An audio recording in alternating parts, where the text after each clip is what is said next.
Hello everyone, Nathaniel Modra here, just part of our drought containment feeding project, taking you on a virtual containment feeding tour across some properties in the southeast of South Australia. So welcome to this virtual tour and hope you enjoy it, and any questions or comments, give me a call.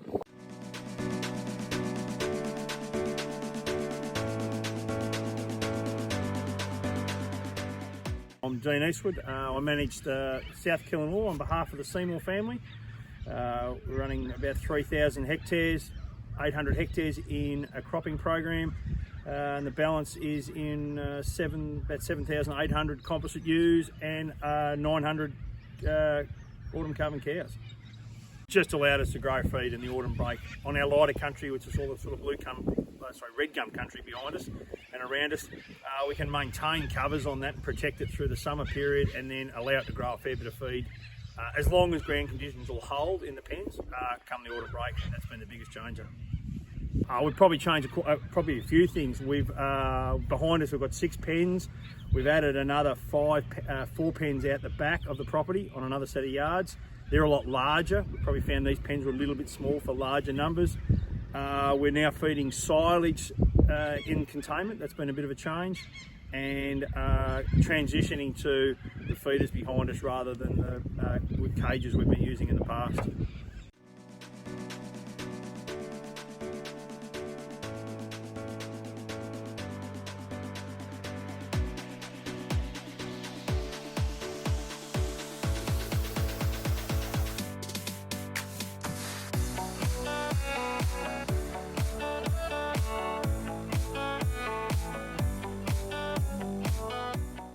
We find the ewe lambs don't cope as well in smaller containment, dustier pens. They tend to cope a lot better and seem a fair bit happier in the larger pens. And I'm talking our pens out the back are sort of 2 to 3. I think there's even one at 4 hectares. They tend to cope a lot better in that. We don't put triplets at scanning time into the containment. We've just found that although it's good from a nutritional point of view for them, we actually want them out in the paddock and walking. It's probably just a survival thing come lambing, that they're just far better not in containment. Our biggest disaster is the spreading of Campylobacter. We got that I think that was probably in our second year of containment feeding, and it spread pretty quickly through the pens here. But in saying that, we probably picked it up a fair bit quicker because the little fetuses that we did find we probably wouldn't have found down the paddock. So that's been our biggest disaster. Yeah, so we range. There's a big range with the pens out the back. The largest pen can take 12 to 1,400 sheep out the back. These pens behind us at 0.6. Look, we originally planned them for 1,000 sheep. 6 to 700 is probably very comfortable, and then from there it ranges right down depending on what we've got in what molds. I think we'd probably make the pens a shade bigger than what they are, although we were sort of a bit constricted with the area here. They're 0.6 of a hectare. I'd probably lift that up to probably 0.8 of a hectare. But in saying that, what we've done is adapted and put 5 or 4 pens out at another set of yards. So it's probably given us a bit of change there. I'd probably put gates between all of them rather than gates between every second pen.